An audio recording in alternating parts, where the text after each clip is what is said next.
ನಟಿ Ranya Rao gold smuggling ಪ್ರಕರಣ ಏನಿದೆ ಇದು ಹೊಸ ವಿಚಾರಗಳನ್ನು ಆಚೆಗೆ ತರ್ತಾ ಇದೆ.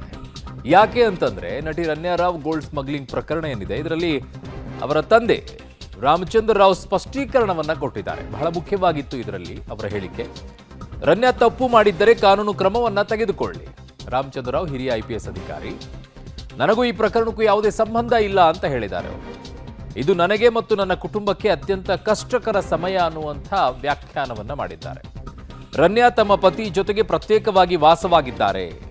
ನಮ್ಮ ಕುಟುಂಬದೊಂದಿಗೆ ಯಾವುದೇ ಸಂಪರ್ಕ ಇಲ್ಲ. ನಮ್ಮ ಕುಟುಂಬಕ್ಕೂ ಅವರ ಭೇಟಿಗೂ ಅವಕಾಶ ಇರಲಿಲ್ಲ. ಹಲವು ವರ್ಷಗಳಿಂದ ಪ್ರಾಮಾಣಿಕವಾಗಿ ಕೆಲಸ ಮಾಡಿದ್ದೇನೆ. ಶಿಸ್ತಿನ ತತ್ವಗಳ ಮೇಲೆ ನನ್ನ ಜೀವನವನ್ನು ನಿರ್ಮಿಸಿಕೊಂಡಿದ್ದೇನೆ. ಪ್ರಕರಣದ ಬಳಿಕ ರನ್ಯಾ ತಂದೆ ಕೆ ರಾಮಚಂದ್ರ ರಾವ್ ಸ್ಪಷ್ಟನೆಯನ್ನ ಕೊಟ್ಟಿದ್ದಾರೆ.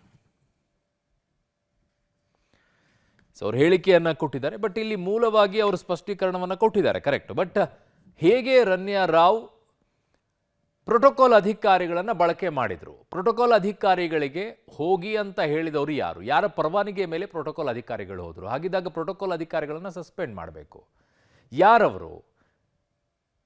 ಯಾರ ಆದೇಶದ ಮೇರೆಗೆ ಹೋದ್ರು ಪ್ರೋಟೋಕಾಲ್ ಅಧಿಕಾರಿಗಳು? ಎಷ್ಟು ಬಾರಿ ಹೋಗಿದ್ದಾರೆ ರನ್ಯಾ ರಾವ್ ಅವರನ್ನ ಕರ್ಕೊಂಡು ಬರಕ್ಕೆ?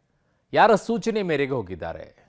ಇದೆಲ್ಲದಕ್ಕೂ ಕೂಡ ಉತ್ತರ ಸಿಗಬೇಕಲ್ವಾ? ಅವರೇನು ನನಗೂ ಅದಕ್ಕೂ ಸಂಬಂಧ ಇಲ್ಲ, ನಮಗೊಂದು ಕಷ್ಟಕರ ದಿನ, ಕರೆಕ್ಟ್. ಅವ್ರು ಹೇಳ್ತಾ ಇರೋದು ಅವ್ರಿಗೆ ಇಲ್ಲದೆ ಇರಬಹುದು. ಬಟ್ ಪ್ರೋಟೋಕಾಲ್ ಅಧಿಕಾರಿಗಳು ಹೇಗೆ ಹೋದ್ರು? ಬಹಳ ಮುಖ್ಯವಾಗಿ ಬರುವಂತಹ ಪ್ರಶ್ನೆ ಅದು.